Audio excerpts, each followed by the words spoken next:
Preparing to live stream the meeting. As soon as this is on, I will go back because we're gonna have to turn the sound off anyway. Oh, we are live. We're live. Let's make sure the sound is okay. Preparing to live stream the meeting. As soon as this is on, I will go back. There we go. All right, hello everybody. Welcome to episode 18 of Double Defense. We are an all-female New York Rangers hockey podcast made up of two New York Rangers fans who happen to live in Southern California and also happen to be together today in Santa Barbara, California, because it is one of our birthdays. We'll leave it to guess which one, as well as our fabulous co-host Sarah, who is based in Calgary and is a Pittsburgh Penguins fan, which we can get into later on today. Well, jealous. You look so refreshed. Sarah does look refreshed. Thank you. It's just, I think, the lighting, because I have a great ring light, and perhaps the products I may have applied to my face this morning. It really also might be the lack of 17 tequilas. There is whiskey here. I'm just saying. Ooh. With a splash of coffee. It's really, that's how it is. And I'll have you know, we traveled up here with a complete bloody Caesar. Sorry, Caesar. You're not supposed to say bloody Caesar, but a complete Caesar kit in my bag. So amazing. As soon as this is done and Christine is able to take a nap, we will start breaking those out. And rejuvenating for this evening, I'm sure. I like that word. I like that word. That's what we need. Rejuvenation. When we're together and we need to rejuvenate, we all have some tricks, I'm sure, and we'll just pile them together and make it work. I do want to mention, I think this one actually does work. So you take a shower and you alternate between really hot and really, really cold. And then you keep going back and forth until you absolutely can't stand it anymore, and it gets rid of the hangover. And the cold's good for your skin. Christine taught me that. Yeah. I've already taken 2 showers. Okay, maybe she needs a third. I think I need more. And a nap. Good. But in the meantime, we are recording this on Saturday, February 25th. The Rangers are about to take on the Capitals, which will happen in about 20 minutes. So we're excited for that game. We have been in a little bit of a slump this week, unfortunately. What do you think's going on? I think they're losing. And honestly, but is that what a slump is? But I think it's okay. I'm like, everyone's bringing out the pitchforks, and so we saw earlier this week with Igor kind of losing, and he's extra super hard on himself for like letting some goals in, and there's constant talk about him kind of not being himself since the All-Star break. He's declining interviews. I mean, again, he takes it really hard on himself. And then Halak is now put in, and he's, he had his first 2 losses, and actually, what we saw his first regulation loss. So I think they have to win, only because I think everyone's ready to kind of, light stakes on fire. Burn down a town, like with the way everyone makes it sound. I think it's fine. Again, I think there's more rumors swirling too that are kind of creating some, some stress and havoc, in the locker room. So let's see what happens today. Yeah, I would definitely agree with that. I feel like there's been so many rumors. I mean, obviously last week or the week before with the Tarasenko and Mikula trade, that was great. It gave them some renewed energy. But this week, all we've been hearing back and forth is this maybe question of Kane, will he or will he not become a New York Ranger? I think it's more when. Yeah, if you believe the rumors on Twitter, then this is a done deal, because that is all Twitter is talking about.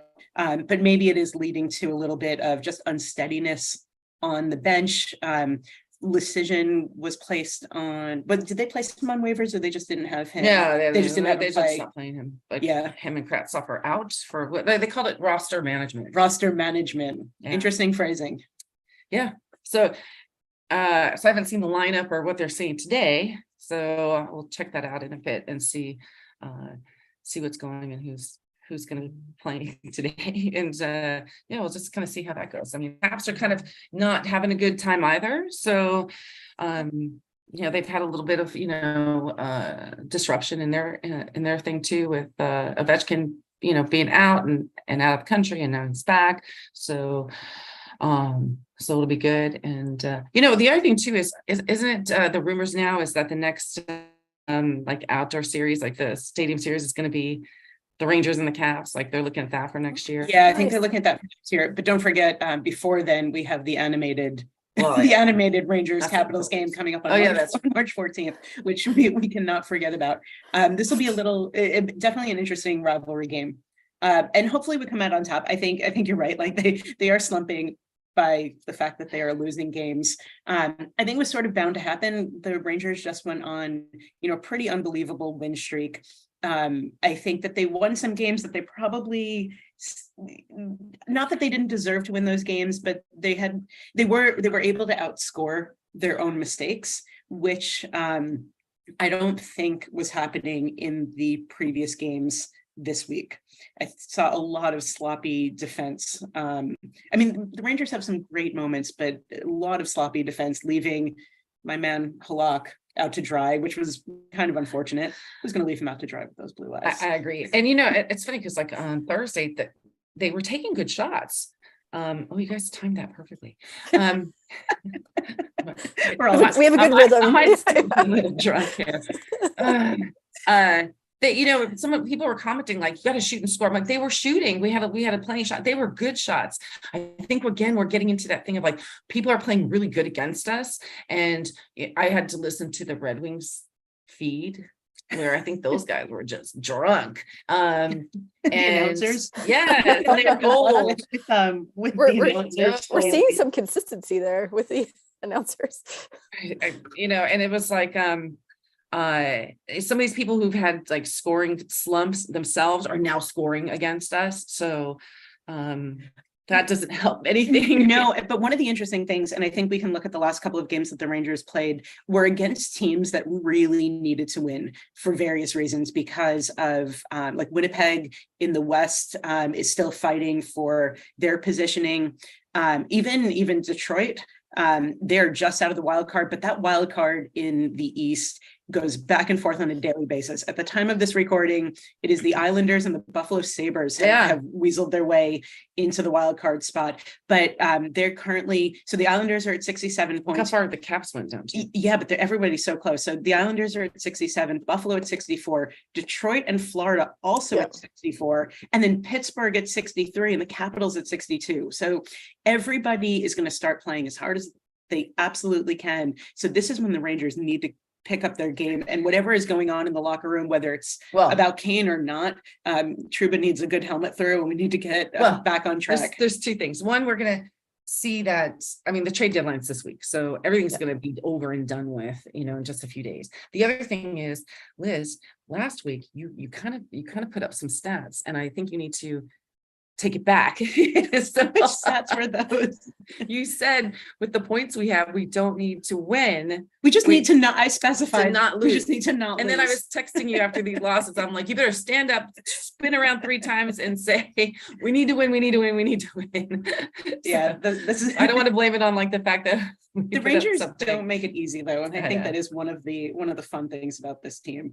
Like I like it. I mean, the fact just is enough torture. Now they're like, trade our goalies. Let's go find someone in the stands and let's change. Like, no, just everybody needs to just chill. It's fine. If we were in a different position, like the Caps or the Penguins, that's a whole another conversation. Yeah, absolutely. Everybody, we did get a break. Other people are losing too. I get more frustrated when other people lose and we don't capitalize on it but that's not how they play. They're going to go out and they're going to have a good night. They're going to have a bad night. Everything is a moving part. Another thing too, that's come up this week too, is so many people continue to compare, especially with Shesterkin, they compare him to last year.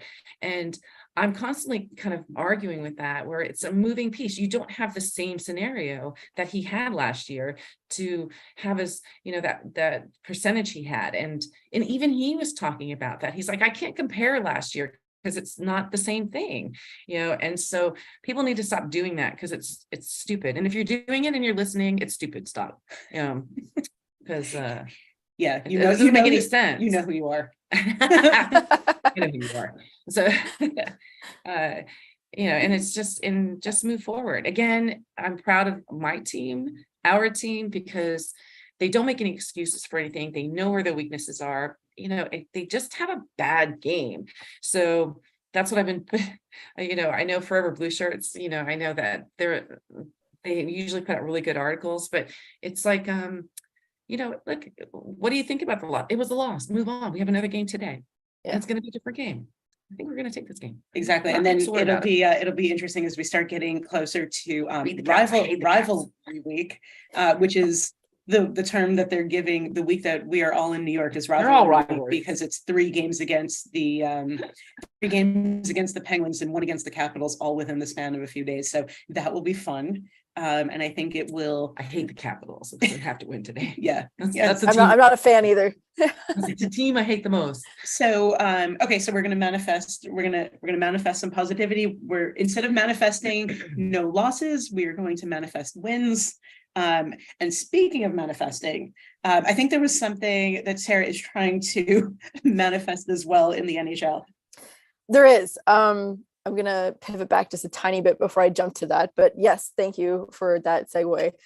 Pittsburgh is outside of the playoff spots. We just highlighted that. Their performances in the last week have been terrible. I think the worst was against Edmonton, 7-2 loss. Just defense did not show up at all. Seeing the highlights from the other games, it wasn't as clear cut, but as we have said multiple times in the podcast, goalies do not win games, they save them.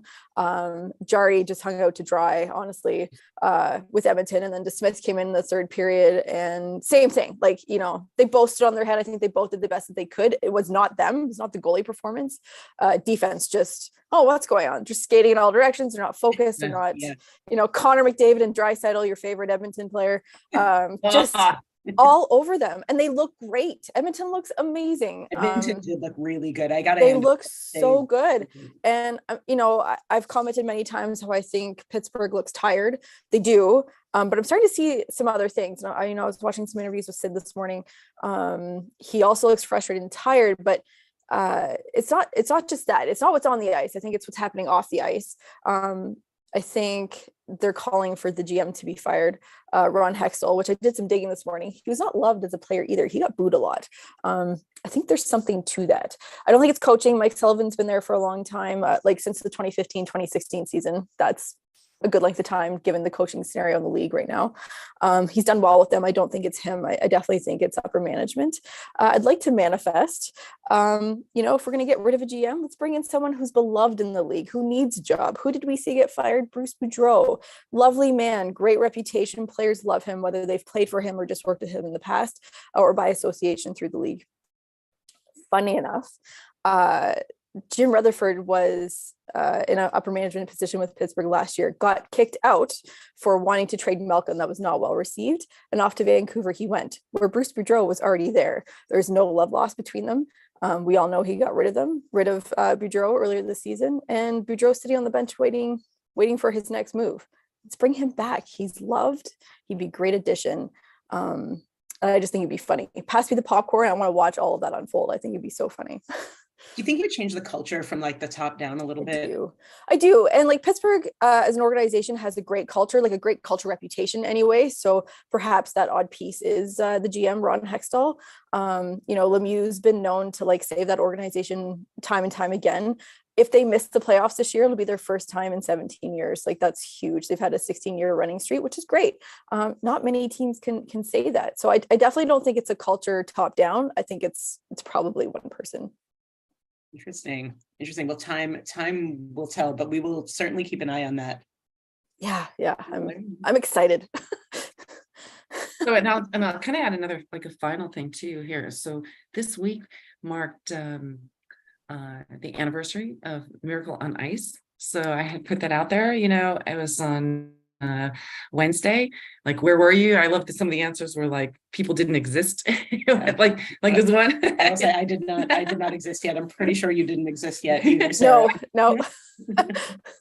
Yeah. So I did. So it was a cute thing. So, I was putting out where were you? Do you remember where you were? And I actually don't remember where it was for the final game. It was that early morning, rushing game, which I definitely remember.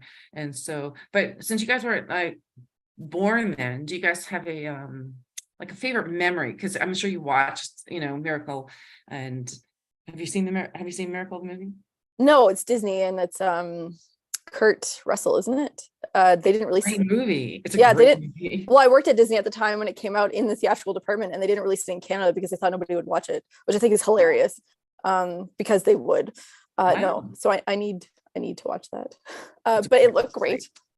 It's a great movie. It's Great, still- just to get an idea, like of really how things were. It was good, and there's an emotion to that movie too, because Herb Brooks died right before it even came out, so he never even saw the final product of it. So it's a series that my dad still talks about. So it's there's the longevity there. There's obviously some emotions, I guess, associated with it. It's in a lot of people's minds. It does come up a lot. I'll have to watch it. I'll put it on my list maybe tonight. The other thing I wanted, so speaking of polls, Sarah posted a poll the other day asking our followers what cities need an NHL team. And I just wanted to share some of the responses. We have either Baltimore or Billings. Interesting. I feel like the DC Baltimore area probably could use another team. I'm guessing there's enough of a fan base there. I like this answer from Foxy Clean, Portland.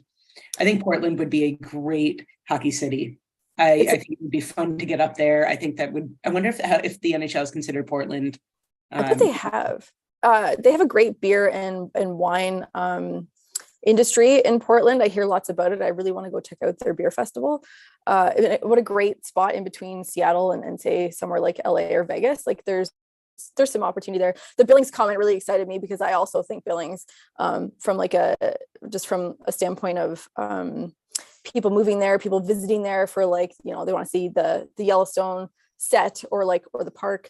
There's a lot of filming happening there. There's a lot of money there with the ranchers. A lot of people from Calgary or Alberta go down to Billings a lot. So I think there's opportunity there for a team. There's a lot of money there. I was looking at the map, Salt Lake City, but I don't think it has the population or interest to sustain it, but just in January when everyone's there for the film festival. But it's an untapped market. Cleveland was another one too that I thought was untapped. I saw Cincinnati in there too. Yeah, the other one that I've always thought, but I realized that there are a lot of logistical reasons that there can't be, is Anchorage. I think Anchorage would be such a cool city for. I mean, there's obviously a hockey culture, but yeah, why not Hawaii? Yeah, put the Winter or Heritage Classic up there. Maybe make it an annual event that two teams have to go every year or whatever. Just like football. Yeah. Football plays in London every year. Just go to Anchorage. Yeah, they're going to Australia next year. So just a couple of others. There's Kansas City. Somebody said Russian Rob said every state should have their own NHL team, but that's just my opinion. I like that. Jay said I can't think of any American cities with two smiley faces. Jay Flats said Hartford. I think everyone in Hartford would agree. I think there's bring it back. Yes. Oh man, I have never seen a defunct team sell more merch than the Hartford Whalers. My dad has a ton of it. Yeah, they were a really exceptional team. Really fun, great location. I definitely agree with that. And then we did have somebody say the New York Rangers. So I saw that and I was like, what? When I was just doing a general search of just general commentary on another team, Halifax came up, but I truly don't think the population is there consistently enough to support it. Quebec City wasn't listed there. They are pivoting for another professional sports team of any kind. And they have been for quite a while. I don't think it's stay in hockey, but I think I read somewhere that if the NHL, if and when they do expand, it's Quebec City that would be the next one on the radar. Yeah, they've been wanting something. I think they're trying, every year they host a baseball game. I think it's always the Jays, but it could be the Yankees as well. I don't know. But there's definitely the need for something else there, and hockey seems like a no-brainer. I've seen a Nordique skier everywhere, whether I'm traveling, whether I'm here, Toronto, it's everywhere. There's always one person every game who turns up with a Nordique jersey. Absolutely. Yeah. Bringing it back. Well, on that note, I think we're a couple of minutes away from puck drop. So thank you, ladies. And a nap for Christine drop. Thank you, everyone. Please reach out to us on social media. We love hearing from you guys. Thank you for coming along on this journey with us. Go Rangers, go Penguins. Let's go Rangers. Beat the Caps. Penguins, I hope you win today against St. Louis, but my expectations are pretty low. No one's going to win.